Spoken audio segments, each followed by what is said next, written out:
영국 갈리폴리 원정작전의 패인 고찰, 영국군 수뇌부의 제국주의적 시각과 터키군의 실상을 중심으로 이내주 1장 들어가는 말.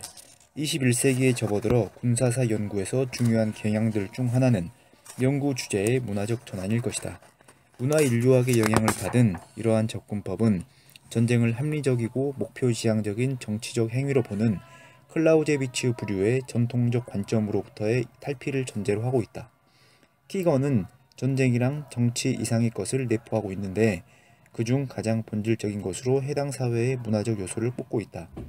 물론 문화는 정의하기도 쉽지 않고 설명력도 미흡한 분석 개념이지만 군사사 연구에 문화적 요소를 가미함으로써 연구 범위를 확장시킬 수 있었다.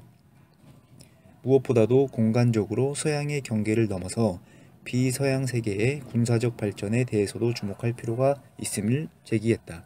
다시 말해 서양 중심주의에서 탈피하여 비교사적 접근의 중요성을 드러낸 것이다. 이처럼 전쟁을 문화권 간의 충돌로 파악하려는 연구 경향에 잘 어울리는 전투들 중 하나로 제1차 세계대전 중 기독교 문화권의 영국군과 이슬람 문화권의 오스만 터키군이 충돌한 갈리폴리 전투를 꼽을 수 있다. 1914년 말에 이르러 서부 전선이 교착 상태에 빠지자 영국 정부는 전략적 차원에서 다른 지역에서 돌파구를 찾게 되었다. 그곳이 바로 오스만 터키의 지중해 동부 갈리폴리 반도와 다르달넬스 해협이었다. 서부 전선에 대한 동맹 진영의 압력을 분산시키고 우방국 러시아와의 직접적 접근로를 확보하는 것이 이 작전의 궁극적 목적이었다. 하지만 사전 준비도 미흡한 채 너무 조급하게 추진된 탓에 목적을 달성하기는커녕 엄청난 수의 전상자만을 남긴 채 실패로 끝내고 말았다. 이는 1차 세계대전 중 영국군이 당한 가장 치욕적인 패배로 기억되고 있다. 1919세기 중엽 이래 유럽의 병자라는 조롱을 받으면서 서구 제국주의 열강들의 주 침탈 대상으로 여겨져 온 오스만 터키에 대한 패배인지라 그 충격과 굴욕감은 더욱 컸다. 갈리폴리 전투의 촉발 요인은 1915년 1월 초 러시아 황제가 영국 정부에 보낸 한 통의 서한이었다.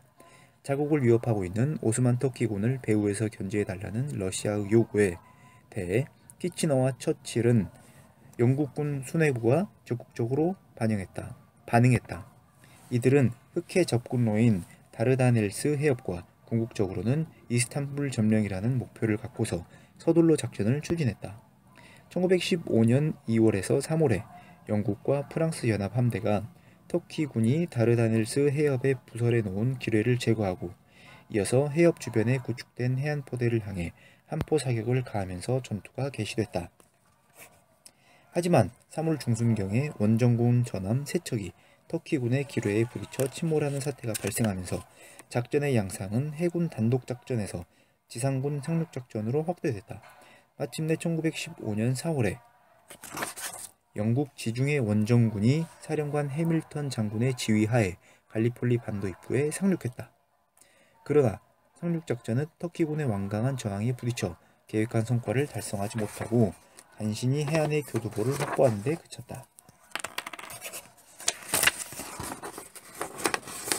이후 원정군은 좁은 해안가에서 운거한 채 수개월 동안 치열한 공방전을 벌여야만 했다. 1915년 8월 초에 교착 상태를 타개할 목적으로 갈리폴리 반도 좌안의 에게해 방면에 협소한 안장만과 수불라만에 약 2만 명의 오스트리아군과 뉴질랜드 연합군이 추가로 투입됐다. 이들 상륙부대는 케말이 지휘하는 터키군 제19사단과 치열한 공방전을 벌였으나 엄청난 인명 손실을 입은 채 겨우 2마일을 전진했는데 그쳤다.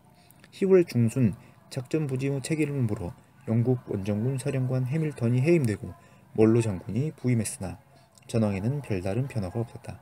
진퇴양난의 상황에서 영국군은 철수를 결정하고 이듬해 1월 초까지 갈리폴리 반도에서 완전히 물러났다. 1916년 여름에 런던에서는 작전 실패의 원인을 조사할 목적으로 위원회가 설치됐다. 주요 관련자들은 심층 인터뷰한 후 위원회는 작전 전모에 대한 공식 보고서를 발간했다. 영국 정부 수뇌부의 체계적이지 못한 사전 논의, 군수물자 준비 부족, 그리고 전투 현장에서 사령관 해밀턴을 비롯한 영국군 지휘관들의 리더십 부재 등을 골자로 하는 여러 요인들이 도출됐다.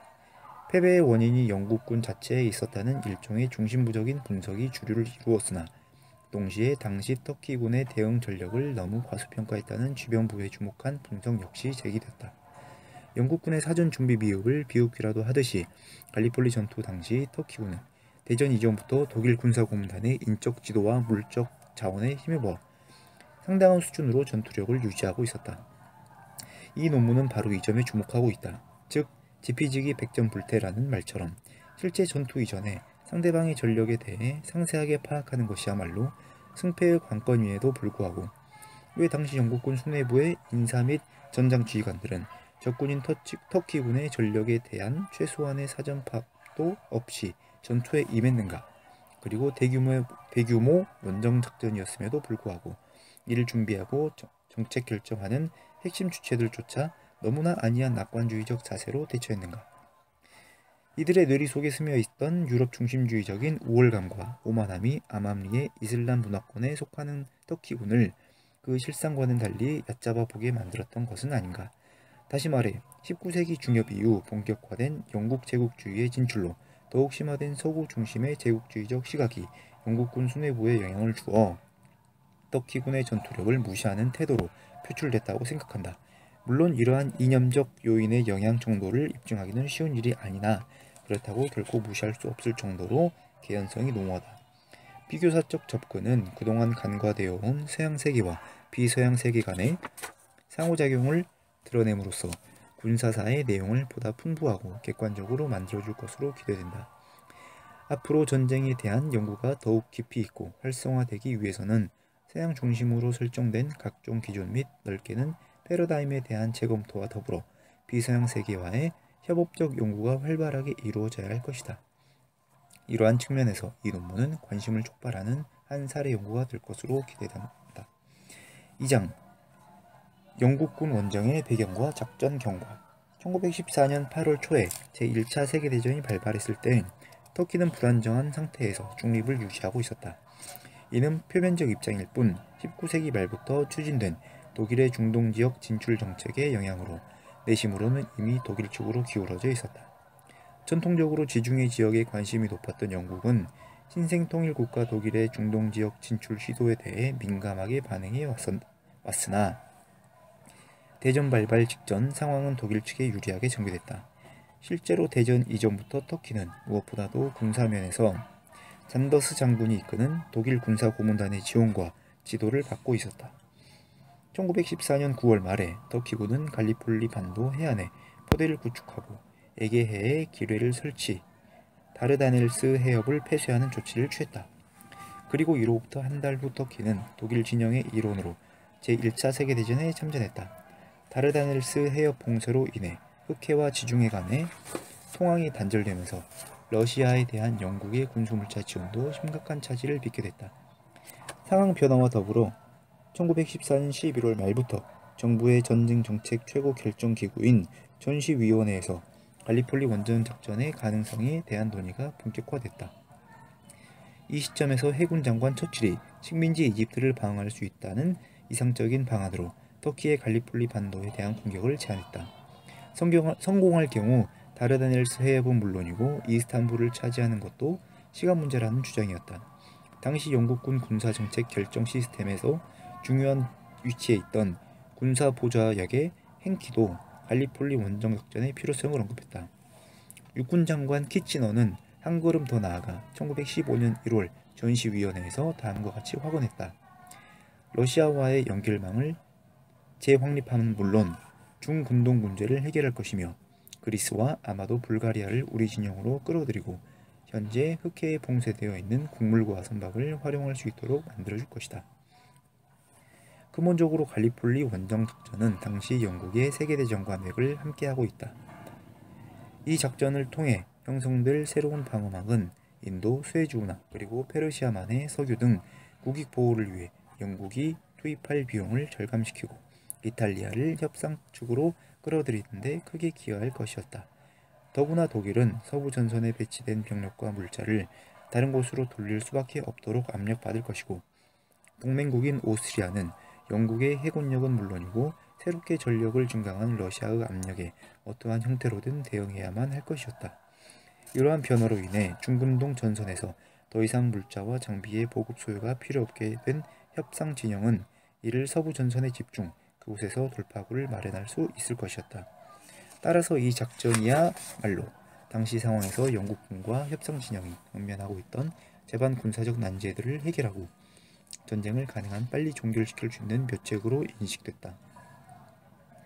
이처럼 갈리폴리 원정 방안이 활발하게 논의되고 있던 상황에서 1915년 1월 초 배후에서 터키를 공격해달라는 러시아 정부의 전문이 영국 정부에 당도했다. 이에 발맞추어 해군 장관 처칠은 해군력만으로 공격을 감행할 수 있다는 매력적인 제안을 했다. 키치너 역시 1월 8일에 있었던 전시 지도부 회의에서 15만 명의 병력이면 다르다넬스 해협을 충분히 장악할 수 있다는 낙관적 견해를 피력했다. 다른 누구보다도 처칠이 작전 수행에 적극적인 자세를 보였다. 1월 13일에 처칠은 예하 해군부에 이 작전에 대한 검토를 지시했고 수주일 안에 해협에 설치된 장애물 제거 계획을 수립할 수 있으리라 믿었다. 국내에서 작전 실행을 방해하는 문제들이 해결되고 이와 동시에 다르다넬스 해협에 설치된 기뢰들도 제거되어 급기야는 해군 함대가 이스탄불까지 진격해 터키군을 섬멸할 수 있으리라 낙관했다. 원정작전에 대해 반대 또는 신중한 재검토를 요구하리라 예상한 프랑스조차도 영국의 결정에 별다른 이견 없이 동의했다. 드디어 1915년 2월 중순 지중해 함대사령관 카든 제독의 지휘하에 영국군의 갈리폴리 원정작전이 개시되었다. 총 18척의 전원과 수십 척의 소함정으로 편성된 영국 해군 함대가 다르다넬스 해협에 접근했다. 2월 19일 아침 터키군의 해안 방어 요새를 향해 영국 함대의 함포 사격이 시작됐다. 같은 달 24일에 개최된 전시 지도부 회의에서 키치너는 영국 해군 함대가 터키군의 해안 포대를 무력화시키는 데 성공할 경우 갈리폴리에 주둔하고 있는 터키군 병력도 철수할 것이라고 전세를 낙관했다. 이에 부응이라도 하듯이 영국 해군 함대는 3월 초 터키군의 해안 방어선 외곽을 제압하고 1단계 통로 개척에 성공했다. 그러나 터키군의 반격도 만만치 않았다. 지속적인 집중 포격에도 불구하고 터키 해안 방어 부대의 주력은 건재했고 해협에 설치된 기뢰도 그대로 남아있었다. 터키군은 각종 화기를 동원하여 필사적으로 저항했다. 특히 터키군은 기동성이 양호한 해안포를 필요한 곳으로 이동시키면서 대응했다. 공중 관측용 항공기의 동원이 거의 불가능했기에 이러한 터키군의 이동 상황을 포착하기가 어려웠다. 대규모 화력을 동원했음에도 불구하고 영국 함대의 공격은 외곽 방어망의 돌파를 제외하고는 의도한 목적을 달성하지 못한 채 공방전만 지속되는 상황으로 빠져들었다. 더구나 3월 중순에 실시된 영불연합함대의 공격 중 3척의 영국군 전함이 터키군의 기뢰에 부딪혀 침몰하는 사태가 벌어지면서 영국 단독작전의 한계가 드러났다. 바야흐로 지상군이 투입될 차례가 다가온 것이었다. 이제 작전의 주도권을 장악한 육군 장관 키치너가 상륙작전을 구상하게 됐다. 그로서는 동부전선에서 독일군의 압박을 홀로 견디어내고 있는 러시아를 도와야 한다고 생각한 자신의 의지를 실천할 기회가 온 것이었다. 곧 육해군 연합 상륙작전이 계획됐고 해밀턴 장군과 7만여 명으로 구성된 원정군 사령관으로 임명됐다. 그는 이하 참모들과의 숙고 끝에 상륙작전 계획을 수립하고 갈리폴리 반도의 중앙부에 있는 길리드 바 고원을 주공 목표로 선정했다. 고지대인 이곳을 성공적으로 점령할 수만 있다면 터키군의 다른 요새들은 지상 관측과 함포 사격으로 충분히 제압할 수 있으리라고 판단한 것이었다. 총 77척의 각종 선박에 분승한 원정군은 4월 초 이집트의 알렉산드리아 항구를 출발하여 4월 21일 갈리폴리 반도 부근의 그리스령 렘노스 섬의 무드로스 항구에 도착했다. 4월 25일 영국 원정군은 갈리폴리 반도 남단인 헬레스 곶 및 에게해 쪽에 가바테페에 상륙했다. 처음에 터키군의 저항은 미미하였으나 부적합한 장비, 협조체계의 결여, 그리고 주공부대였던 제29사단 사단장 훈터 웨스턴 장군의 통제력 부재 등으로 인해 작전의 주도권은 곧 터키군 쪽으로 넘어갔다. 예기치 못한 터키군의 거센 저항에 직면한 상륙부대는 더 이상 내륙으로 나아가지 못한 채 해안가에 운거할 수밖에 없었다. 4월 28일 원정군은 고지대에서 터키군을 밀어내고 아키바바의 감지거지를 장악할 목적으로 이의 통로에 해당하는 크리시아를 공격했으나 실패했다. 이어서 시도된 2차, 3차 공격도 많은 사상자만 남긴 채 성공하지 못했다. 결국 최초 확보한 해안가의 교두보를 벗어나지 못하면서 갈리폴리의 상황은 유럽의 서부 전선처럼 점차 참호전으로 변하고 있었다. 시간이 갈수록 더욱 불리해지는 상황을 타개하기 위해 원정군은 1915년 7월 말까지 총 14개 사단으로 병력을 대폭 증강했다. 해밀턴 사령관은 제2차 상륙작전에서는 주공을 갈리폴리 반도 서북쪽의 안장만으로 결정했다. 터키군이 갈리폴리 반도 입구에 있는 원정군의 헬레스콧 교두보에 관심을 집중하고 있는 사이에 새로운 방향에서 대규모 병력으로 기습작전을 감행한다는 계획이었다. 이를 위해 3개 지점에 동시에 병력을 상륙시킬 작전이었다. 이러한 작전 계획을 기초로 8월 6일 1시간에 걸친 한 포의 준비 사격에 이어서 주공을 담당한 안작군단이 공격을 감행했다. 격렬한 접전 끝에 공격부대는 야간에 터키군의 방어선을 돌파하는 데 성공했다. 이어서 다음날 새벽에는 원래 주공 목표였던 사리베어 능선에 대한 공격을 시작할 수 있었다. 하지만 터키군 증원부대에 의한 역습으로 인해 이후 3일 동안 걸친 수차례의 공격에도 불구하고 원정군의 시도는 실패하고 말았다. 스불라만에 대한 상륙작전도 초반에는 순조롭게 진행됐으나 상륙부대가 해안에서 장시간 지체하는 통에 결국에는 승리의 기회를 놓치고 말았다. 10월로 접어들어 영국군의 원정작전이 실패했다는 징후들이 표면화되기 시작했다. 10월 14일에 그동안의 패배 책임을 물어 해밀턴 장군이 해임되고 멀로 장군이 후임 사령관으로 임명됐다. 그는 곧 본국 정부에 원정군의 철수를 건의했고 최종 판단을 위해 11월 3일에는 키치너 장군이 직접 갈리폴리의 영국군 해안 점령 지역을 방문했다. 원정군이 전략적으로 전혀 가망이 없는 지점에 온거하고 있는 사실을 목도한 키치너도 결국에는 철수에 동의했다. 이리하여 12월 달에 먼저 안장만과 수불라만에 상륙한 병력이 이어서 1916년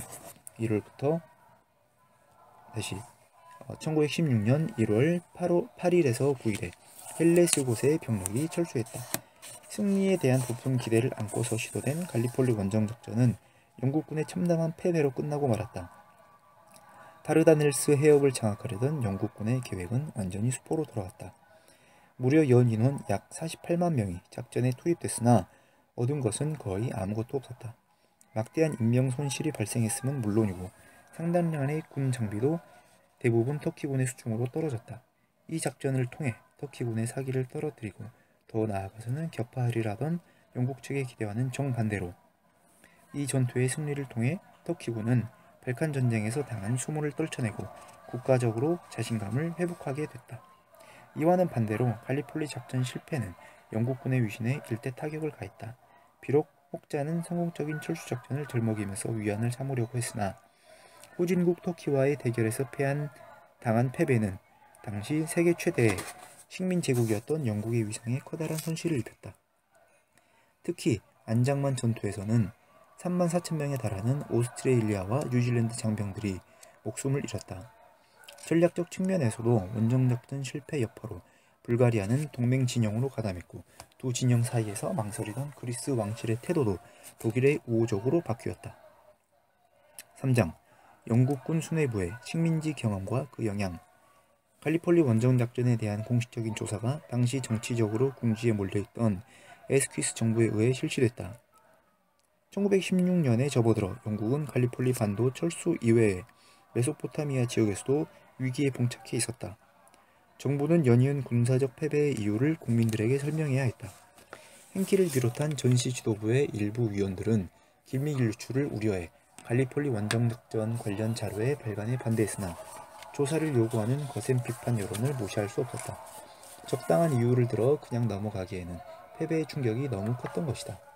1916년 특별위원회 법에 근거해 갈리폴리 및 다르다넬스 원정작전에 대한 위원회가 설치됐다. 약 1년 동안 관련 증거들을 수집한 위원회는 이를 종합적으로 검토한 끝에 1917년 12월에 보고서 작성을 완료했다. 위원회의 조사 과정에서 가장 주목받은 인물은 처칠, 키치너, 그리고 해밀턴이었다. 이들 세 사람은 원정작전의 시작부터 철수 시까지 직간접적으로 깊숙이 관련되어 있었기 때문이다. 이들 중 맨 먼저 주목을 받은 인물은 해군 장관 처칠이었다. 그는 원정작전이 추진되는 과정에서 중추적인 역할을 했다. 그 때문에 갈리폴리 원정작전 실패라는 불명예를 안고서 1915년 5월 해군 장관직에서 사임했고 지속적으로 언론의 비판을 받아왔다. 특히 데일리 메일은 아무런 목적도 없이 수천 명 장병들의 목숨을 희생시키고 영국군의 운명을 위험에 처하게 만든 과대망상적인 정치가로 혹평하기조차 했다. 중앙정부에서 활동했던 또 다른 핵심 인물은 육군 장관 키치너였다. 그 역시 직간접적으로 원정작전과 관련되어 있었고 병력 및 군수 물자 증강을 요구한 원정군의 건의를 계속해서 무시했다는 비난을 받아왔다. 하지만 1916년 여름에 러시아로 향하던 중 발생한 불의의 익사사고로 사망하는 바람에 그에 대한 비판은 지속될 수 없었다. 이로 인해 원정작전의 실패를 주로 키치너의 탓으로 돌리려던 처칠과 해밀턴의 암중모색도 우산됐다. 물론 이후에도 키치너는 처칠과 해밀턴으로부터 공격을 받았으나 당사자가 사라진 마당에 그에 대한 직접적인 비난은 불가능하게 됐다. 마지막으로 비판의 중심에 선 인물은 원정군 사령관으로서 작전을 지휘했던 해밀턴이었다. 그는 처칠처럼 자신을 옹호하기 위해 변호사를 고용하지는 않았으나 나름의 은밀한 방식으로 비난의 화살을 피해가려고 했다.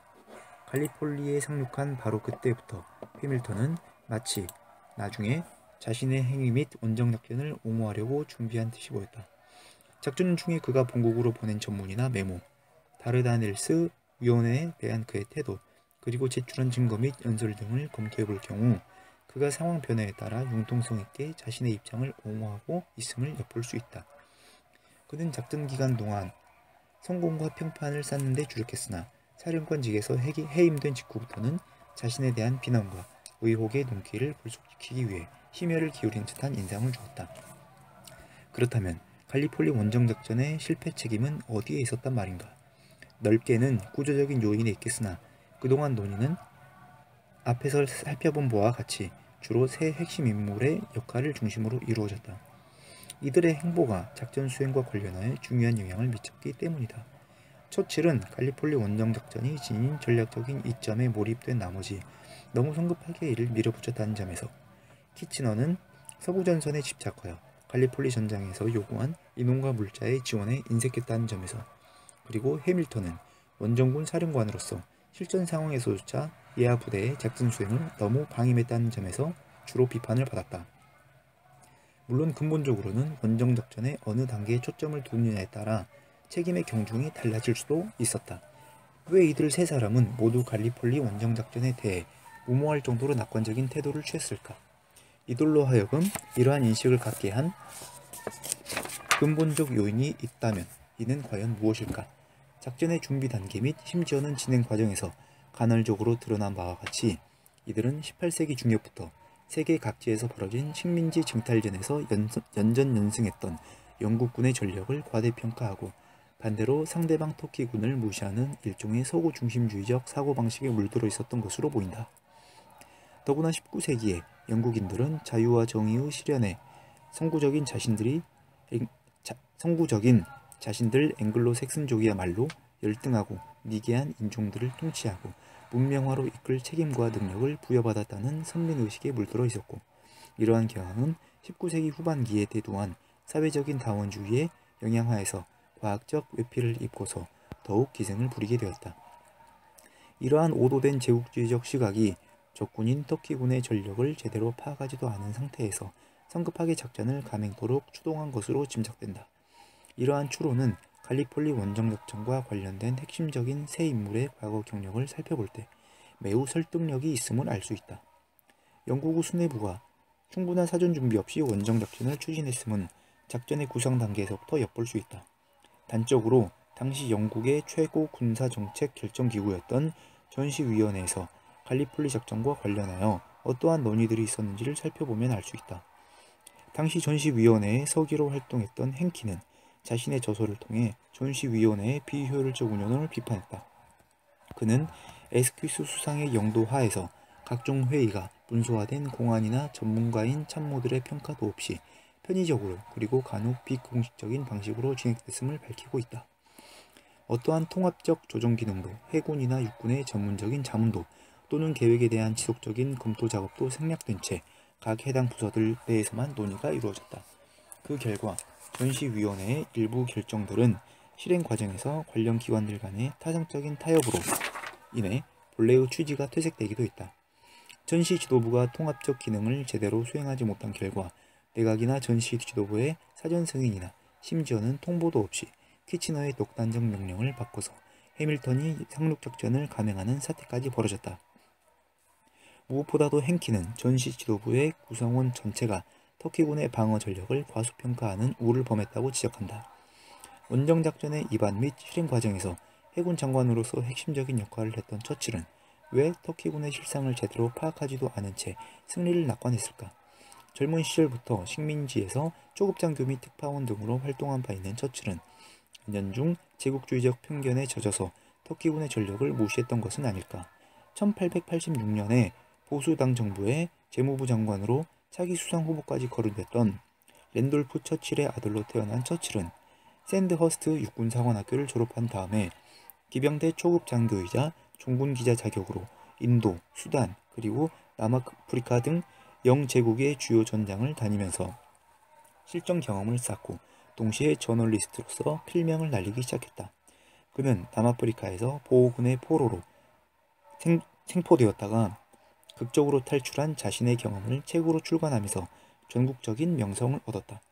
이러한 인기에 힘입어 그는 1900년 27세라는 젊은 나이에 하원 의원으로 당선되어 의회에 진출에 성공했다. 이후 식민부 차관, 상무부 장관, 그리고 내무부 장관을 거쳐서 1911년 제2차 모로코 사건을 계기로 에스퀴스 내각의 해군 장관이 되었다. 1915년 5월까지 약 4년간 해군부를 이끌면서 처칠은 해군 참모단 및 항공대 창설, 함대 연료용 석유 공급원 확보와 같은 중요한 업적을 이루었으나 의욕적으로 추진한 갈리폴리 원정작전에 실패하면서 불명예 퇴진하고 말았다. 이후 1917년 7월에 로이드 조지 수상에 의해 군수물자부 장관으로 재기용될 때까지 처칠은 서부전선에서 야전부대 지휘관으로서 일종의 백의정군을 수행했다. 원정작전의 또 다른 핵심 인물인 키치너는 1897년 옴두르만 전투 및 1900년 보호전쟁에서 처칠과 함께 참전했기에 서로에 대해 잘 알고 있었다. 런던의 중앙정부에서 육군 장관으로서 영국군의 전쟁 수행 전반을 관장했던 키치너도 갈리폴리 원정작전 시 터키군의 전력을 제대로 파악하려고 하지 않았다. 그는 지나치게 상황을 낙관했고 식민지에서 영제국의 영토 확장과 이익 보호에 잔뼈가 굵은 자신의 군대 경험 때문인지 우려스러울 정도로 터키군의 전력을 과소평가하고 있었다. 키치너는 과연 어떠한 인물인가? 한마디로 그는 영국 제국주의가 배출한 대표적인 군인이었다. 1850년에 영국군 하급 장교의 아들로 태어난 키치너는 평생을 독신으로 지내면서 제1차 대전 발발 이전까지 영제국 각지에서 무공을 세운 당시 영국 육군의 상징과 같은 존재였다. 주로 중동 및 아프리카의 영제국 식민지에서 근무한 키치너가 국가적 영웅으로 부상하게 된 계기는 기묘하게도 해밀턴, 처칠, 그리고 키치너 세 사람 모두가 참전했던 1897년 수단의 옴두르만 전투였다. 일찍이 1885년에 또 다른 영제국주의 전쟁의 대중적 스타였던 고든 장군의 죽음을 응징하기 위해 이집트로부터 영국군을 이끌고 옴두르만으로 가서 1897년 그곳에서 마흐디가 이끈 이슬람 광신도 집단을 파멸시킨 소식이 본국에 전해진 것이 그가 전국적인 인물로 주목받게 되는 계기가 됐다. 그는 일종의 전쟁의 신처럼 과대평가된 채 일반 영국인들의 뇌리에 새겨지게 되었다. 이러한 대중의 인기는 1900년에 그가 로버츠 장군의 후임으로 남아프리카 원정군 총사령관에 임명되어 보호전쟁을 승리로 이끌면서 더욱 높아졌다. 1914년 8월 대전이 발발했을 때 키치너가 전쟁 수행을 주도하는 육군장관에 임명된 것에 대해 이 의의를 제기할 사람은 거의 없었다. 에스퀴스 수상을 포함한 대부분의 영국민들은 이 제국주의 전장의 영웅이 이번 전쟁도 승리로 이끌어줄 것으로 믿었다. 하지만 이러한 기대가 오산이었음을 깨닫는 데는 오랜 시간이 걸리지 않았다. 평생을 상대적으로 규모가 작고 열세한 무기로 부정하고 있던 식민지인들과 싸웠던 키치너로서는 기관총, 야포, 독가스 등이 동원되고 참호전 및 사륙전으로 전개되고 있던 제1차 세계대전의 본질을 정확하게 인식하기가 어려웠다. 그동안 키치너가 경험해온 식민지의 전장은 유럽과는 전혀 다른 특징을 갖고 있었다. 1870년대 이후 유럽인들과 아프리카인들 간에 벌어진 충돌은 전력 측면에서 역사상 가장 비대칭적인 경우의 하나였다. 전자에게는 전쟁이라기보다는 차라리 사냥에 가까운 싸움이었던 데에 비해 후자에게는 전자와의 조우는 당혹스럽고 희망이 없는 투쟁이었다. 후장식 소총은 아프리카인들의 저항 의지를 결정적으로 무산시켰다. 1890년대에 식민지 주둔 영국군의 맥심 기관총과 속사식 경야포가 배치되면서 아프리카 대륙에서 유럽 군대와 식민지 원주민 저항 세력 간의 전력 차이는 더욱 커졌다. 이러한 맥락에서 양자 간의 충돌은 전투가 아니라 흡사, 후자에 대한 전자의 사륙전이라고 해도 무방했다. 그런데 문제는 유럽인들이 무기 및 전술에서 경험한 서구 문명의 우월감이 하드웨어적인 측면에만 머문 것이 아니라 문화나 사상과 같은 소프트웨어적인 측면으로까지 확대되었다는 점이다. 즉, 정치, 경제, 사회, 문화 등 모든 면에서 서양은 우월하기에 미개한 식민지 주민들을 교화로 이끌 자격과 사명을 갖고 있다고 확신했던 것이다. 헨슨 같은 연구자는 서구의 우월성 연원을 그리스 시대까지 거슬러 올라간다고 주장하고 있으나 이것이 19세기 제국주의 시대에 벌어진 충돌에서처럼 극명하게 드러난 경우는 없었다. 마지막으로 갈리폴리 원정작전을 현장에서 지휘한 사령관 해밀턴에 대해 살펴보자. 1915년 3월 중순에 갈리폴리 원정군 사령관에 임명됐다는 정가를 받은 해밀턴 역시 학자풍의 외모와 필력을 지녔으나 근본적으로 영제국의 식민지에서 잔뼈가 굵은 군인이었다. 그는 42여 년에 걸친 자신의 군생활 대부분을 아프가니스탄, 버마, 인도, 수단, 그리고 남아프리카 등지에서 영제국의 식민지 주둔군 장교로 보냈었다. 이 외에도 그는 한동안 육군 검열관으로서 오스트레일리아와 뉴질랜드를 포함한 전 세계에 흩어진 영제국의 식민지를 순방하면서 군의 실태를 조사한 경력도 갖고 있었다. 또한 그는 러일 전쟁 동안에 영국군 관전단의 일원으로서 일본군에 배속되어 전투를 참관하고 이를 토대로 향후 현대전의 양상에 대해 수준 높은 관전 보고서를 작성해 군 내에서 명성을 얻기도 했다. 그는 갈리폴리 원정 당시 해군 장관이었던 처칠과 막역한 친구 사이였다. 공교롭게도 두 사람이 젊은 시절에 처음 알게 된 것은 바로 1897년 아프리카 수산에서 벌어진 옴두루만 전투였고 이후 양인은 보호전쟁에서도 함께했다. 무엇보다도 중요한 것은 해밀턴과 키치너의 관계였다. 1897년 옴두루만 전투 시에 키치너 예하에 있었던 해밀턴은 보호전쟁 시에는 키치너 사령관의 참모장으로서 근무하는 질긴 인연을 갖고 있었다. 그 때문인지 해밀턴은 일생 동안 키치너의 그늘에서 벗어나지 못했다. 나이상으로는 2살 차이에 불과했으나 해밀턴에게 키치너는 군의 영원한 직속 상관이었다. 따라서 키치너에 대한 해밀턴의 태도는 흡사 퍼블릭 스쿨의 스승과 제자 사이처럼 상호관계가 분명했다. 이러한 경향은 해밀턴이 원정군 사령관으로 임명되어 키치너에게 신고하는 과정에서도 드러났다. 해밀턴이 장관 집무실로 인사차 방문했을 때 키치너는 우리가 현재 다르다넬스 해협에 있는 함대를 지원하기 위해 육군 병력을 파병하고자 하는데 자네가 원정부대를 지휘해줘야 하겠네 라고 짧게 언급하면서 이어서 참모장으로 브레이드웨이트 소장을 선정했다고 덧붙였다. 명색이 원정군 사령관인 해밀턴에게는 아무런 선택의 여지도 주어지지 않았다. 또한 이러한 키치너의 태도에 대해 해밀턴은 어떠한 이의도 제기할 수 없었다. 해밀턴을 가장 당혹스럽게 만든 것은 상대인 터키군에 대한 정보가 거의 없었다는 점이었다. 갈리폴리로 출발하기 직전에 해밀턴은 재차 키치너를 방문했다. 이때 키치너는 몇 가지 지시사항을 적은 메모지를 건네주었다. 원정군의 명칭을 지중해 원정군으로 할 것, 다르다넬스 해협에 대한 해군 함대의 공격이 실패할 경우 상륙작전을 실시할 것, 전황 보고는 키치너 자신에게 직접 보낼 것, 이것이 전부였을 뿐 터키군에 대해서는 단지 갈리폴리 반도가 상당히 요새화되어 있을 것이고 약 4만 명에 달할 것으로 추정되는 적군의 저항이 만만치 않을 것이라는 추측성 언급 이외에는 한마디도 없었다.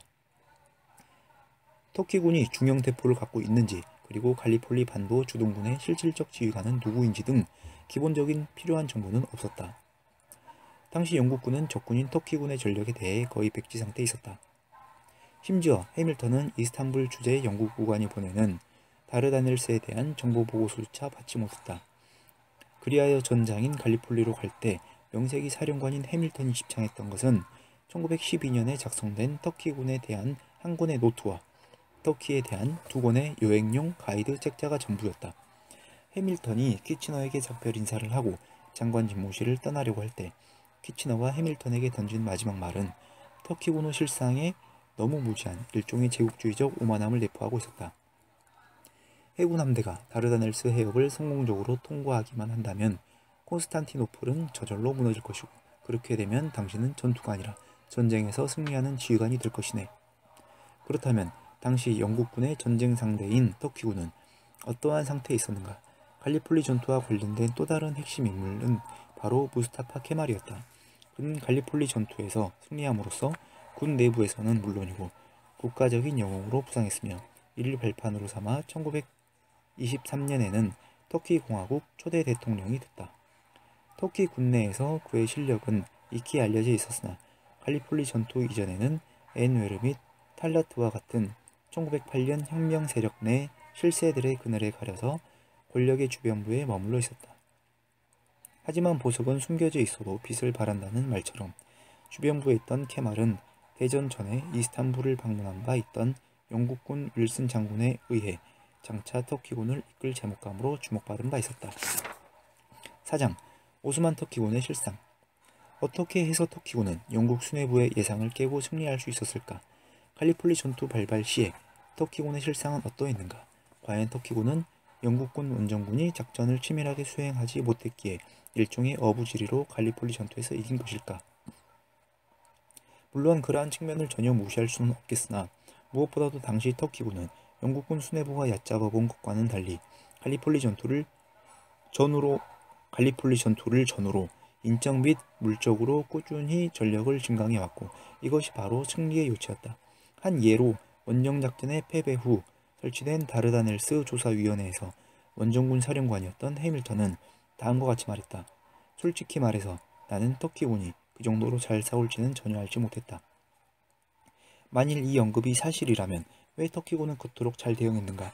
우선 인적 측면에서 영국 원정군이 상대한 터키군은 영국군 수뇌부의 판단처럼 지휘체계도 갖추지 못한 오합지졸의 군대가 아니라 당시 오토만 제국군 내에서 최강의 정예병력이었다.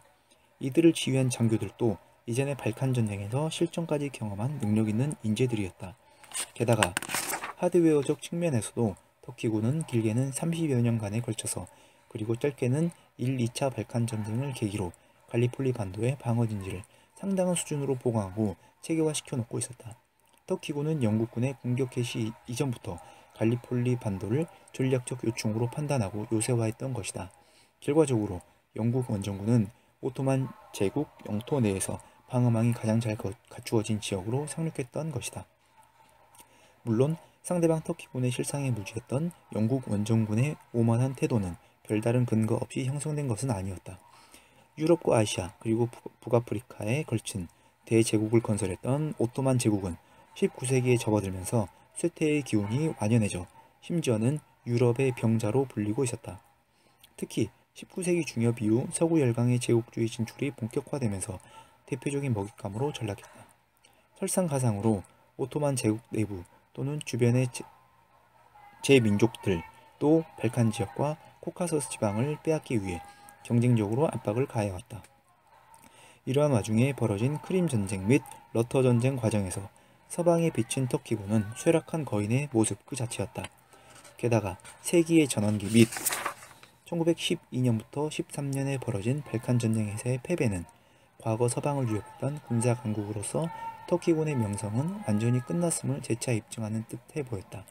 서툰 기동, 엉성한 전략, 나락으로 떨어진 전투력 등 터키군의 와해된 모습은 당시 서방 관찰자들의 눈에 포착되어 본국의 군 수뇌부 및 참모부에 전달되었다.